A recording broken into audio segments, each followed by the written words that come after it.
the Childhood Cancer Perspective, everybody. Thank you so much for sticking with me through all of these months and all of these weeks as I continue to share the journey of JC being diagnosed with brain cancer, as well as our family going through this journey with her. Because, as I have mentioned many times before, it is a family diagnosis. I do hope everybody had a fantastic Christmas. As you noticed, we did not put an episode out last week. We were taking a break as we were pushing through the last final days before Christmas. And I want to explain that if you don't know, my family outside of this, we actually run a nonprofit organization, Battle Corn Care Packages, where we send care packages to children that are battling cancer. In addition to that, we also advocate very heavily for pediatric cancer research and funding and legislation. Not only on our own, but we also push through other organizations and we try to partner with and build a network where we can actually make a change in this community. So outside of this podcast and being able to share our story along the way, we're also pushing heavily on the outside to make sure that we can make a difference in the pediatric cancer community and that our daughter JC did not live a life in vain and did not leave a legacy that we cannot fulfill throughout the years pushing through this. So that's where we are. That's what we were doing. Follow us on all of our other social media, especially TikTok. That's where we have the biggest following, and we do the most of our work trying to raise money for research. So that's what we were doing. So aside from all of that, Christmas time for us and the holidays for us, obviously, it looks very different every single year. It looks different in the sense that we don't have JC here with us. And this is our third Christmas without her here. And I've brought this up before, and it's going to kind of segue into what I want to talk about today. But I brought this up before that I believe that although the first year of losing a child, and our very good friends are going through that right now, their daughter passed away. That was JC's best friend in August. And so they're going through the first holidays without her, the first Thanksgiving, the first Halloween, and now the first Christmas. And unfortunately, in February, on Valentine's Day, they will be going through the first birthday without her there. And so we're going through all of this going into our third year of missing out on opportunities with her, missing holidays with JC, missing celebrations, missing milestones that she should be going through in her life at 9, 10, 11, 12 years old, going through the years. And I believe in my heart, and I just actually had this conversation with my wife last night, I believe that it actually gets harder as the years continue to go forward if you have other children, especially because you're seeing those other children go through these accomplishments. You know, our daughter, now our oldest, is literally going to college within the next year. She has been accepted to 4 schools, and we're actually going on a college tour in a couple of weeks. And she's going to be moving out, and she's going to be moving on. She's going to be graduating high school. She's going to be getting her confirmation through the Catholic Church.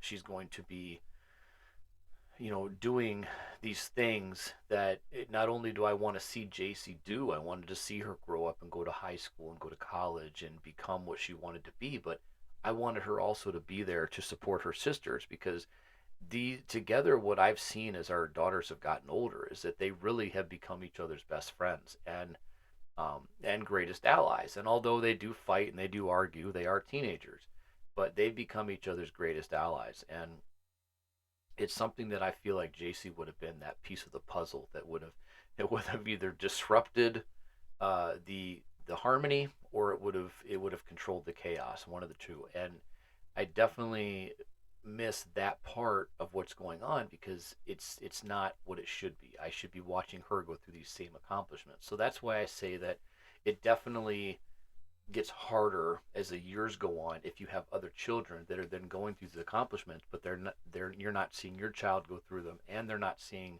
their sibling go through these accomplishments, and their sibling is not there to congratulate them or witness their accomplishments. Like I said, Annalise is going off to college. She's going to major in business as well as a psychology minor, which is incredible, and I love to hear about it. I love watching their passion when they come home from school and they're excited about something. Miley is, a level 7 gymnast, and she's been busting her ass for years to get to where she is today, and her body is just beaten and battered, but she continues to push. And it's incredible, but at the same time, every single time I see them accomplish something new, I'm wishing Jace was here to not only accomplish it, but to also be part of it, and it sucks. But the main reason that is coming up now is that a lot of people during this time of year, uh, close friends, people that have stuck with us, not everybody that bailed whenever it got rough, or bailed when JC passed and felt like we didn't need any more help and we didn't need any more guidance or assistance.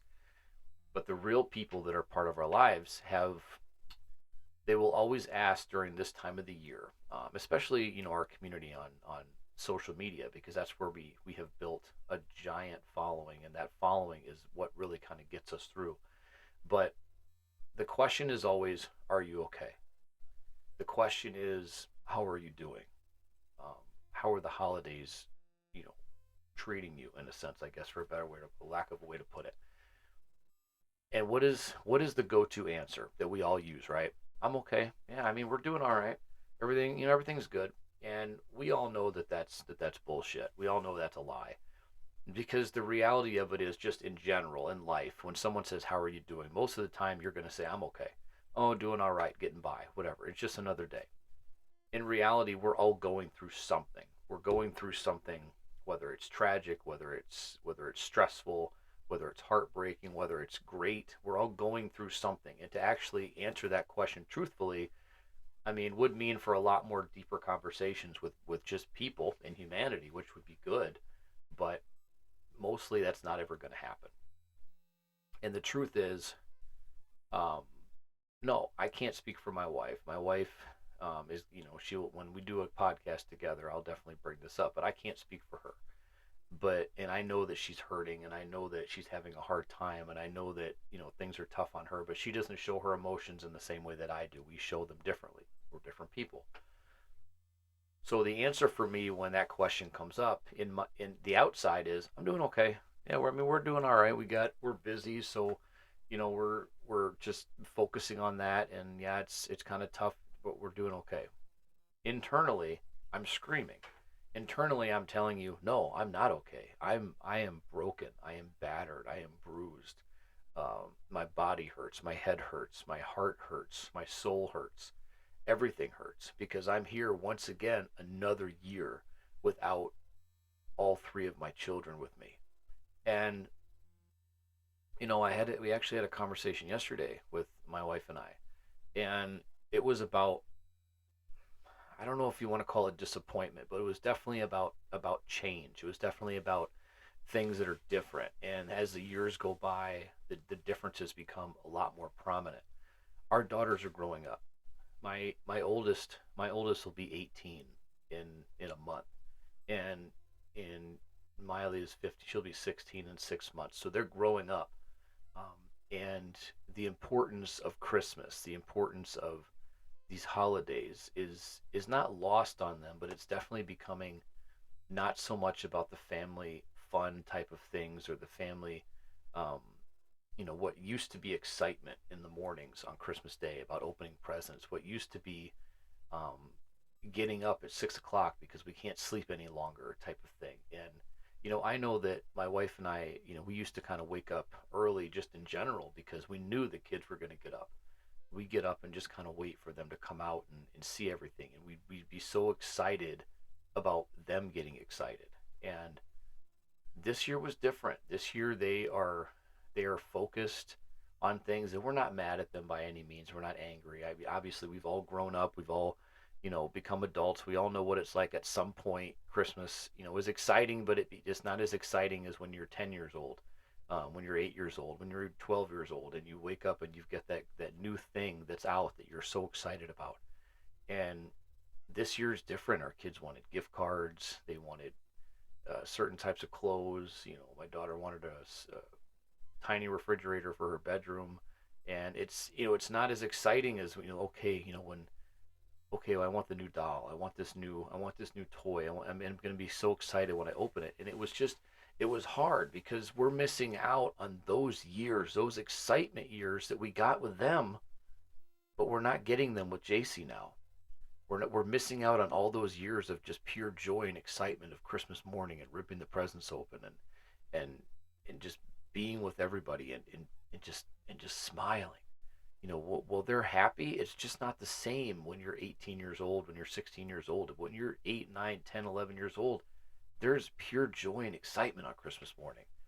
And so and I had to walk away the other day on Christmas Eve actually, because there it just didn't seem like the excitement was there. And I know that if JC was here, she would have been all over it. And everybody would have joined in then, because they would have just kind of followed her enjoyment, followed her excitement, and they would have just gotten involved.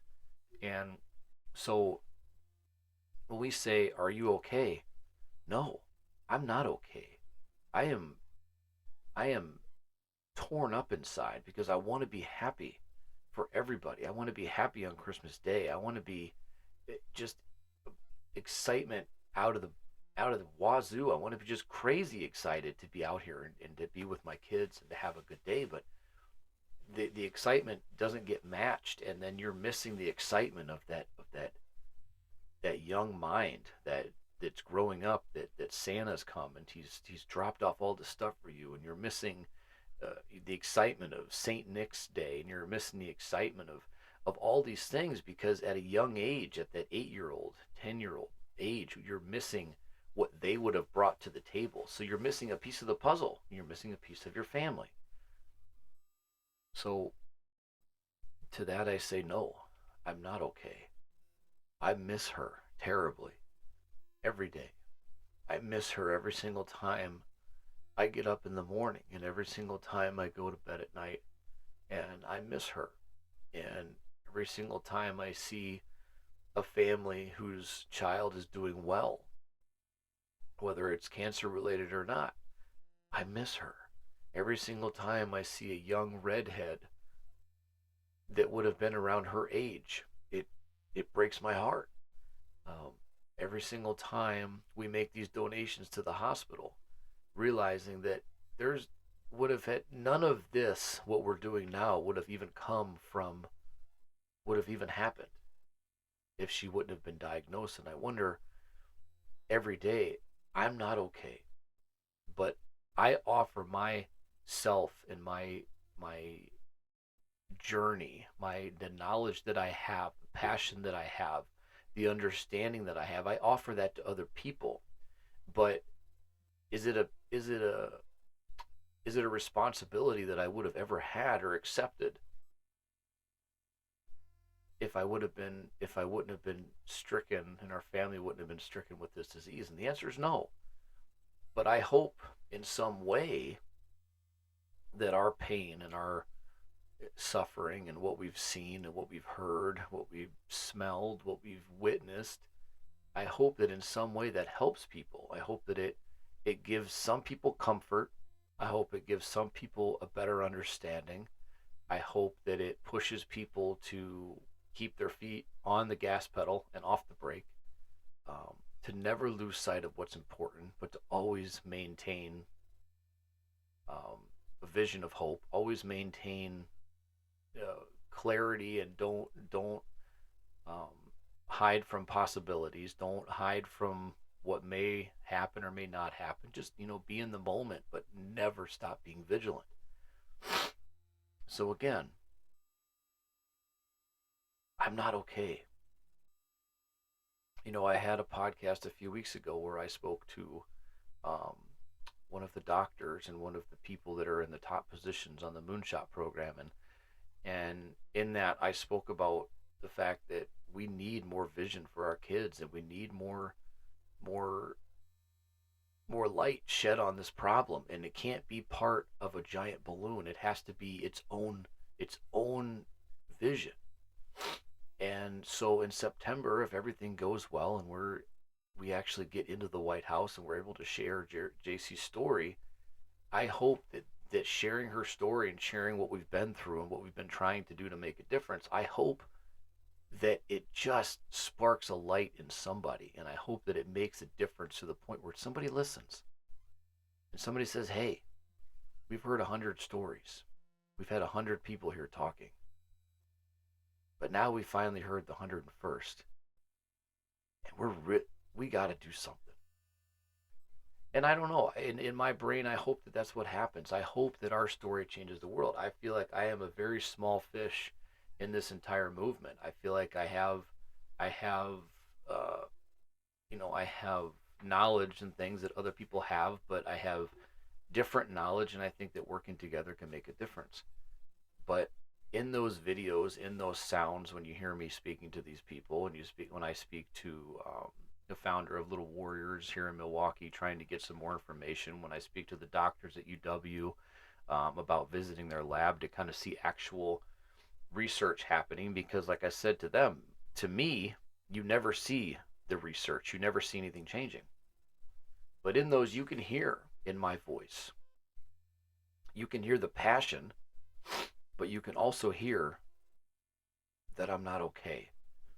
That that I'm trying every single day to make it through by just sharing the story that we have, but also fighting so damn hard for people just to listen. And we're recently dealing with we have a new member of our team within the last few months, and she is doing fantastic work for us, and she's really helping with our mission, really helping to kind of spread the word, helping with new connections and things like that. But the conversations that I've had with her in the past couple of weeks have been very disheartening, and I'm worried, very worried that she will back away after a certain amount of time, because what she's realizing is how hard it is to speak to people about children going through cancer, to actually get people to listen. Yes, get people to donate to our cause, but really just keep people to listen to you and not just blow you off, or not just give you a a, a handout and then walk away and go to the next cause and quadruple that handout. It's understandably, kids, when you think about sick kids, nobody wants to talk about it because it's a very hard subject. It's a very horrible subject. Um, but we don't have the budget to push commercials like St. Jude or like the ASPCA or any of these other organizations, but yet we're here fighting and screaming. And what she's noticing is that so many people either just don't want to help, don't know how to help, so not helping is the best way to do that, um, or just don't really feel the need to push anything, really don't feel the need to be involved in what we're trying to do. And it's sad. And at the same time, I'm like, well, I say welcome to our world, welcome to what we've been trying to do. So then again, I look at all of that. I look at what she's going through. I look at what we're going through, what she's feeling, what she's seeing on the outside. And then we get a lot of people telling us we don't know how you do it. We don't know how you get up every day. We don't know how you get up and fight. We don't know how you keep pushing. How you've turned this tragedy into something that could be positive. We don't know how you do it. And the truth is, we don't know how you're getting up and making it. We don't know how you're okay. I'm not. We are not okay. We are absolutely not okay. And we will never be okay. We will never be good. We are absolutely broken. And as a matter of fact, this is not a plug, but I do have shirts that we make that are for sale. We have an Etsy page, you can look it up and all that kind of stuff. I'm not going to plug it here. But we do have an Etsy page where I sell shirts, and one of them, it says, I'm broken. But the letters I'm and the letters OK are in a different color.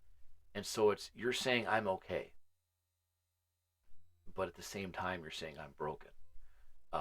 And it can't be a more truer statement, because when you lose a child, especially after seeing them suffer for so long and go through so much, to completely changing from what they were before their diagnosis to just a shell of themselves, never losing their personality, never losing that wit, never losing the kind heart that they have, but just becoming a shell and missing out on everything that they should have been able to accomplish in life. When you see that, and when you hear your daughter's heart beat for the last time, and that last breath come out of her mouth, and the last thing that she said to me was merely a head nod, when you see that, you are broken. Your heart breaks, your soul breaks, your body breaks, your spirit I remember those feelings after spending hours with her after she passed. I remember carrying her outside to the gurney where they put her in the vehicle so they could take her to the funeral home. And I remember just sitting on the bench. And I've said this before, I've brought this up before. Sitting on that bench, watching the vehicle drive away early in the morning, and the street is quiet. There's nobody around, there's nobody out, there's nobody leaving for work, there's nothing. And I remember thinking to myself, nobody understands what just happened. Nobody realizes what just happened next door or two doors down or around the corner. Nobody understands that's sitting in the Dunkin' Donuts line right now getting their coffee. Nobody that is clocking into work right now understands what just happened. Some of our very best friends, some of our very close family have no idea what just happened. And to sit there on that bench and think those feelings, broken. Broken is a very, very easy word to say. I can tell you right now, that's probably the easiest definition of what I was feeling at that moment was completely broken, completely distraught, completely not relieved. Not, some people think, well, you might be relieved because she's no longer fight or she's no longer in pain. And there's an extent that you will feel not relief. Relief is not the word. Yes, she was no longer in pain. She was now quiet. She was not hurting. She was not going through the medications anymore. She was not doing all the things that you know wearing a diaper at 8 years old. It's like at that point she lost abilities that she should have, and she felt bad about it. But she, to that last moment, man, she was right there with us, letting us know. And when my wife told her that it was okay to let go, when she told her that it was okay to chase her rainbows, that was it. I was done. We were both broken. And I remember when the nurse came over and put her stethoscope on her chest and said, she's gone. My wife had a bracelet that she was wearing that she said, if she passes, I'm taking this off. And it wasn't because she didn't want to remember JC anymore. It was something that symbolized, the kind of what she was going through. And as soon as she heard her say she's gone, she ripped it off and threw it across the room. And it's very, this is very difficult, to talk about, but I want people to understand that, it's okay. Like, okay, I'm not Demi Lovato. I understand she said this, but and JC made a video about it. You can find it in my TikTok. It's very adorable. But it's okay to not be okay. It's okay to express your feelings. It's okay to tell people that, listen, I'm not doing good right now. I'm not, I'm here.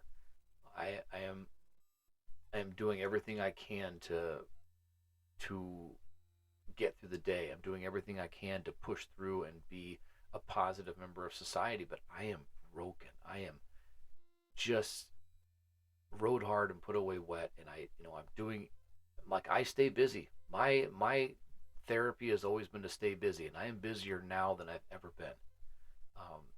Leaving my job was a very hard decision to make, and it's definitely been hard on us and tight on us, but it was the best decision ever. But I am very busy now. I am busier now than I've ever been in my entire life because we have so much more to focus on with our nonprofit, with our fundraising, with our legislation, with this podcast, with everything that we're doing. We're busy. Um,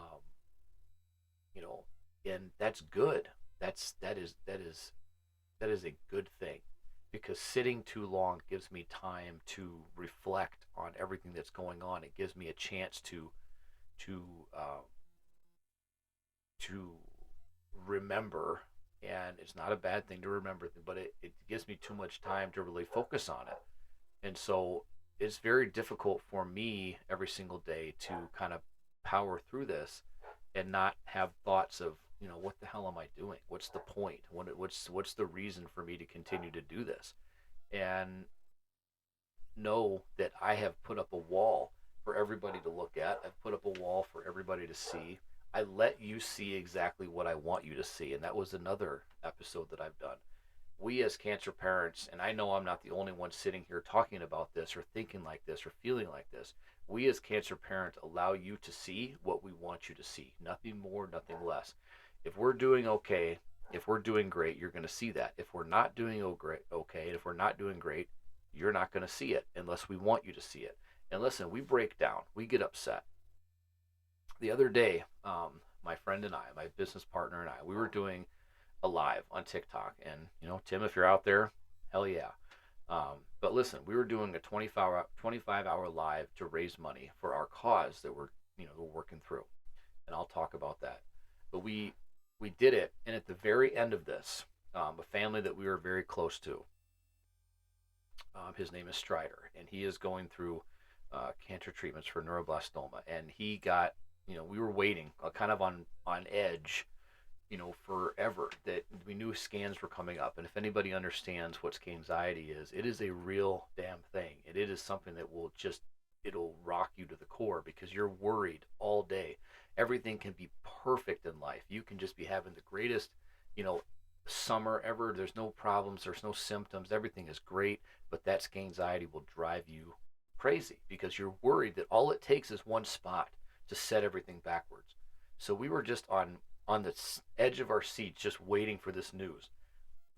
And when we finally, like, they're on the call, we're sitting on the live, we got quiet, whatever, just we're waiting, and then we got decent news, and we're like, you know what, okay, we're going to take it as a win. There's good, there's good, and there's bad. We're going to take the good stuff because it's always positive. You want to hang on that positive.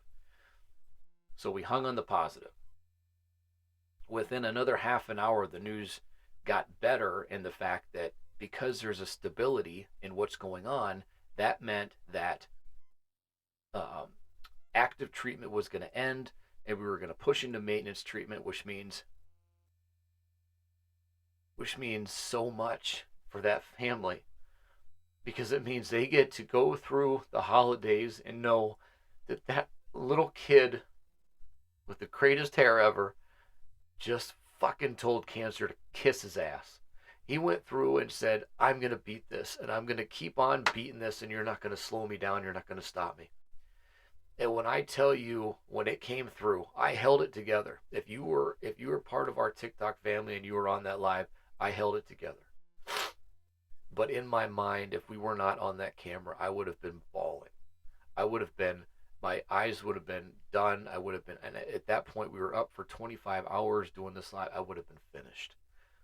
Because that, to me, was the most incredible news, the most incredible way we could have ended that journey of a live, was to hear that he was going to make it, that he's doing great, that he is kicking cancer's ass. And we love to hear that. I do. We love to hear the success stories. We love to hear these kids that are getting these great scans or these great news and all this stuff. But we are still here. We are here for the bad news or the semi bad news or for the scary news. We're here for that because we want to be there to support you. And I remember when we first met Shelby and Strider and their family, and we pushed to get their family to enough followers so they could go live and tell their story. And I remember that. And we've seen ups and we've seen downs and we've seen good and bad this whole entire way. But to be able to, and we to see or to hear such good news at that moment was incredible. And it's like it's a mix of emotions for a family like ours because number one, we're so happy.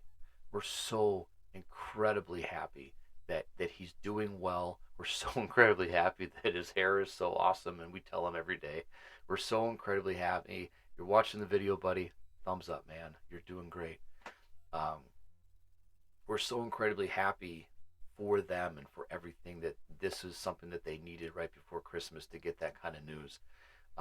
But at the same time, in the back of my heart, in the back of my mind, I'm like, God damn it. Why is it that everybody else gets good news? Why is it that everybody else gets good news and we get crapped on and our baby didn't make it? And I don't have an explanation for that. And that's not a knock on any of the parents. Please, if you're listening, I still want to hear the good news. I do. And there's nothing that I can change. Listen, I've been on phone calls with kids that are ringing the bell. I've been on phone calls with kids that are in their rooms, and you can start to hear the sound of the beeping machines in the ICU, and I have to get off. Like that kind of stuff triggers me, and not because I don't want to hear the good news, but it's just because being in that position and hearing those things, like JC didn't ring the bell technically because it was during COVID time, so she got a bell and she rang it at home. But when I hear those things, it's very triggering, and I do my best to stay part of everything and stay positive. But yeah, it is very hard because I will never be okay. And as parents, even if your kid survives, and even if your kid beats cancer and moves on to, even if they have to have another fight and they beat it, another fight and they beat it, it doesn't matter what the situation is. Once you get a diagnosis like this for your child, you will never be the same again. You will never be okay because even when things are going well, you're still on edge. You're still on the edge of your seat, always wondering if that other shoe is going to drop. And it's not about not being happy, and it's not about not being satisfied with the win that you got. It's not about um, being negative. It's just about reality. And so for me, even when JC was going through her treatments, we were never okay. We would definitely celebrate the victories, and you should absolutely celebrate the victories. And you should celebrate them all day. Take your kid out for ice cream and a freaking hamburger and let them have whatever the hell they want. Take them to, whatever they can do and just let them get that excitement out because they deserve it. They own it. They demand it because they have earned it. But is for us, you're just never going to be in that position where you can just breathe, just let it go. Yeah, you can let out a sigh of relief when good news comes by. You can take a breath, just relax for a minute and say, okay, let the stress go away. But we will always be on edge, and we will always be on edge. And even, although our daughter passed away, we are still on edge every day when we hear about these stories because we are there always praying for the best news, always hoping for the best news. And when we get that good news, we are so excited. We are so happy for them, and we celebrate with them, and we absolutely do. But it is also, I will be honest, it is also very triggering for me in my position because our daughter didn't have that opportunity. Yes, she celebrated a lot of victories, and she was NED for a long time. And we celebrated all those victories, and we definitely took it to heart when she was doing well. Um, but you when we all the news happened with us and everything happened again and went back the other direction, then it truly took whatever mended fences we had in our body and it just destroyed them, and we became broken people. And although we get up every day and we fight for something new and we fight for something good, we are still broken people. And we will always be broken people. That's unfortunately that's never going to change. We're never going to be fixed or repaired. Um, the only thing that I can hope for every single day is that we are fixed or repaired as a family and that we stay together as a family and continue to fight this. We continue to push and we continue to make change because every single child out there that is going through this right now, they deserve to have a future. Strider, Zeke, Amy, or Sarah, Amy, obviously you're fighting too with your daughter, but like all of you, Robin, you guys all deserve to have a future where you can go out there and tell everybody your story and tell everybody your amazing feats of strength and everything that you've done in order to kick cancer's ass. And you deserve a future that says that everybody that was in my corner never gave up on me. And I can promise you that this family will never give up on you. We will always be here for you.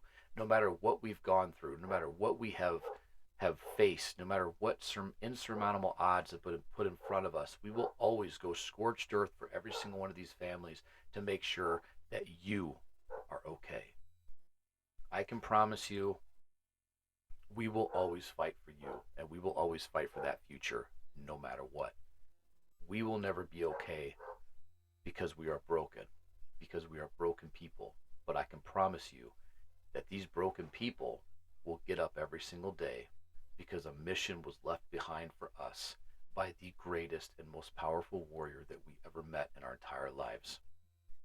So to our daughter, JC Rose Sunshine, sweetheart, we love you. We miss you. We know that you are doing everything you are supposed to be doing in heaven right now. We know you are taking care of all those children that have come. We know that you and Sam are running free now without any type of anything holding you back. We know that your hair is long and beautiful. We know that your wings are even more spectacular than can be imagined. We know that you left us a mission. We know that you left us a job to do, and we intend to finish it. So keep sending us the signs. Keep sending us the signs and letting us know that you're around. We love you so much, sweetheart. We are broken.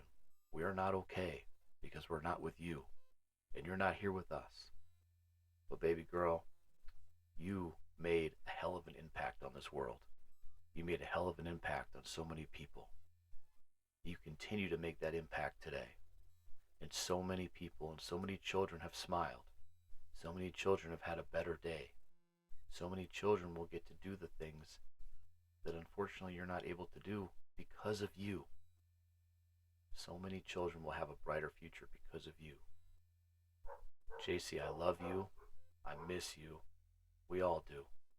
But I know you're here. And sweetheart, all we do here is for you. So continue letting us know that you're around. Keep chasing those rainbows, sweetheart. I love you. And to everybody out there, thank you so much for sticking with me through this podcast. To all the warriors I mentioned, we love all of you. We know that you're going to do great things. We know you're going to continue to get great news, and we hope you continue to share that news with us. We love you so much. Keep fighting, and we'll see you next week.